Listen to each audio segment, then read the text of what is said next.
Samantala, pagtutulungan ng iba't ibang ahensya ng gobyerno, mas pinaigting pa sa pagbubukas ng klase ng mga pribadong paaralan ngayong araw. Si Peng Alinyo ng Radyo ng Bayan Davao sa detalye. Ayon kay Department of Education o DepEd 11 spokesperson Generito Atilio na malaki ang tulong ng iba't ibang ahensya ng pamahalaan at pribadong sektor para maibsan ang pagsikip ng trapiko papasok sa mga paaralan sa elementarya, high school at college, pribado at sa pampubliko dahil sa koordinasyon ng bawat ahensya.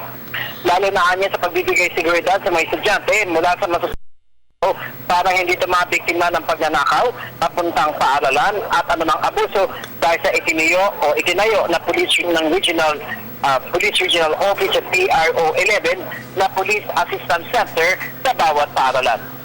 Ayon kay Davao City Police Office o DCPO spokesperson, Senior Inspector Mel Grace Dries, na nakatalaga na ang lahat ng halamatauhan noong pa nakarang linggo kung saan una na nagbukas ng klase ang mga pampublikong paaralan. Nakatutukan niya sila sa malaking pampubliko at pribadong paaralan para matiyak na walang mabibiktima sa anumang kriminalidad. Katuwang dinaan nila ang Management Operation Office o TMOO, Traffic Group ng DCPO, mga barangay police ng kada barangay para magmando ng trapiko papuntang downtown area at sa labas ng kada paaralan 24/7.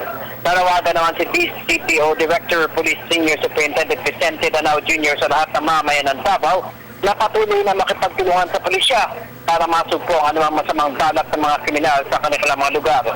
Sa buong Region 11, ayon kay Atilio na umaabot na sa mahigit 1 milyong estudyante ang kanilang inaasahang dadagsa sa mga paaralan sa araw na ito.